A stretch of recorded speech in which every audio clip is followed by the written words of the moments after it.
Welcome to the No Filter podcast, where we discuss the daily grinds of entrepreneurial life in the business world. I'm Alisha Gregg, your host, owner of BFD Interiors and Built for Dreams furniture delivery and installation.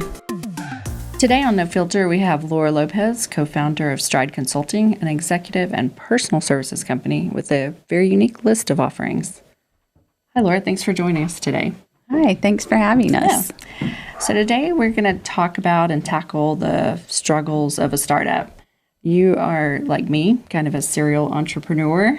We dabble in just a lot of different businesses. And so I want to kind of understand, you've done that in the past. What's different now? What's different with this one? I think because we're putting more energy behind it. Okay. My daughter and I decided after working for different companies, and sometimes it was a great fit, and sometimes we were there because of financial restrictions. Mm-hmm. And we just decided that we just wanted to kind of take that step forward and become entrepreneurs and do it for ourselves. So did you start this, like, I know I've started businesses this way too, where you're really working for other people and yet you're doing your own thing on the side? And is that the approach that you took to this business, or was it just, we're just going to jump out and do this? We were doing it on the side, and then we both started talking about it, and we were like, we can do this on our own. You have an interesting dynamic because your daughter, Erica, a graduate from Baylor, and then she's had a number of jobs as well. Mm-hmm. And you both bring something interesting to the table. So kind of talk to us about the dynamics of what that relationship looks like. And do you talk business during dinner, or do you have these rules? What goes on there? I think it's a very interesting dynamic just because Erica is very much a leader. Mm-hmm. She always has been. Mm-hmm. She's always taken leadership roles everywhere that she has worked, especially in corporate. And so with that, she has culminated a ton of experience as far as relationships. Yeah, definitely. She was able to leave Lubbock when she was going to Baylor, and then when she was living in Dallas, working in the corporate world there. And so having her back, this was a dream of ours that we had always talked about. You know, we wanted to create our own company. We just, I guess, didn't ever have the right time to do it, and it just felt like this was our timing. So we work really well together. You know, you were talking about, do we talk business during dinner? And so we started to set up meetings for Sundays, and that turned into Fun Day Sunday. Oh, cool. Mimosa Sunday. And then we figured out we weren't really getting any work done. So we had to, be a little more strict with our time. Sure. So it works out really well. We call each other several times a day. And that was even before we started our business. Okay. So just bouncing ideas off of each other, because I also bring a different realm of experience from being in higher ed for 20 years. Right. So just kind of combining the two really helped. And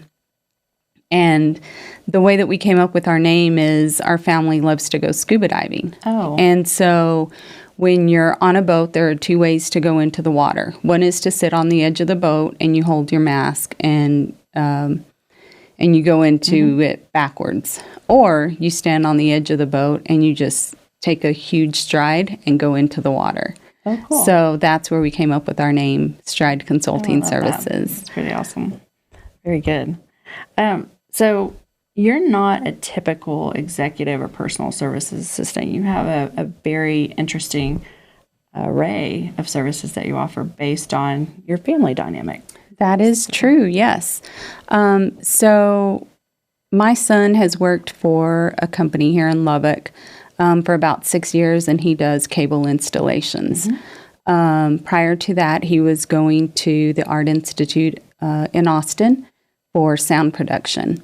Since the age of 10, he has been a DJ, so he knew how to set up equipment, how to tear it down, how to work on speakers and things like that. So just taking a little bit of everyone's talents is also one of the strengths that is part of this company. That's awesome. He is a DJ, so we can offer that as a service as well. We do event management planning. That can be just like for a personal event or a corporate setting. So anything that either a small business owner, a business owner, or a C-suite executive, they typically have tasks that they need to do during the day that keep them from focusing on growing their business. So our goal is to be able to take all of those tasks and do them for them so they can focus on growing their business. You're definitely helping me in that realm because I'm about to go nuts with everything that we have going on. So it is very helpful that I can call you or text you or email you at all hours of the day and night, and you can wake up at 3:45 and message me like That's you did this right. morning. Right? That's right. Okay. So what's the most bizarre thing that you've done as an executive assistant? The most bizarre thing, I guess just recently, one of my clients needed me to go pick up some black pinto beans that they needed for New Year's Eve. Okay. So that was a personal errand that they needed. And then the same client also texted me the other day and said he was going to leave his wife's computer cord outside and asked me to go drop it off to her at work. Oh, so, okay. I mean, we go from doing a lot of accounts payable, accounts receivable, QuickBooks, and then just the little tasks, such as go drop off a phone cord. Right. So with the way you and Erica work, do you each have your own set of clients? Do y'all collaborate together on your clients? We do have a separate list of clients, and then there are some that we collaborate on. Okay. So it just depends on what they need. And then again, going back to both of our strengths and what we do best, that's pretty much how we decide, who's going to take on this client or who's the best fit for the client. Okay. So we look at those things. Our goal is to be able to bring more jobs to the Lubbock area. Good. By bringing on people to work for us, and they can do it virtually. So for those stay-at-home moms that really don't want to be working a 6 or 8 hour day, but they can give us 3 or 4 hours. Just giving them an opportunity to make that income that they want to make without having to do any sales or anything like that. That back office thing. That's awesome. So what has been your biggest hurdle as a startup? I think the biggest hurdle is we do our own marketing. We do our own social media management. That's also one of the services that we offer. So just finding the time to fit all of that in, plus finding serious time for Erica and I to get together to be able to plan our, for the week. And because we have big goals that we are trying to meet, we have to sit down and get serious and say, okay, when we get to this point, when are we going to bring someone new onto the team? When we get, if we have a problem during the week, how could we have done that better? Right. Or how can we do it better going forward? The startup challenge, I feel like, is so hard because you're everything from janitor to CEO. And because you're an executive services company, you're not only dealing with your own set of that top-down thing, you're handling other people's top-down thing. So that's amazing that you're doing so well, just out of the gate like this. I'm so proud of you. Well, thank you. We love it. And, it gives us the opportunity to do other things as well. It's not like a boring job where you're doing the same thing every day, because it is definitely different. We have several different clients with several different needs. So one day is never the same as the next. And I would say that one of the hardest things is the time management, because I'm still trying to make sure that I have that work-life balance. Sure. I'm not doing so well at it right now. I was wondering, how's that going for you? But it's something that I definitely am trying to improve on. Yeah. Is it hard working out of your home like that and separating out that? It's not, because I have an office in my home right now. So that works out really well. It's just that I find, oh, man, I need a bigger desk. Oh, man, now I need You know, and you, someone who could help you with that. yeah. I need, a newer computer because, my desktop is very old. And so, just working through things like that, I think is probably one of the biggest hurdles right now. And then having my granddaughter say that that's her bedroom. Oh. So now I've lost half my space. But other than that, the flexibility that it gives both of us is really a blessing. That's awesome. That's awesome. Yeah, I think I could have maybe 12 monitors, and I still would think I needed more monitors for some reason. So I totally get that. Tell me what you think or where you see your company going. What's your ultimate goal? How big do you want to get? What do you need to get there? Our goal is to be able to take, as many clients as we can, to be able to provide as many jobs as we can. So it's not really a set number. Financially, we do have a set number. Sure. And to get there, we know that we need more clients. But I see our business growing to the level of, right now there are some employment agencies in Lubbock. Mm-hmm. And I think that because they're not in the niche that we are, I think that we will easily overtake this market. Yeah, I do too. And you'll have people that actually work for your company instead of hiring out the way that they do. That's really awesome. I feel like this is the ideal time for this business with so many people dabbling in entrepreneurship and working from home and people trying to do more with less people. I know that's a huge thing coming out of pandemic.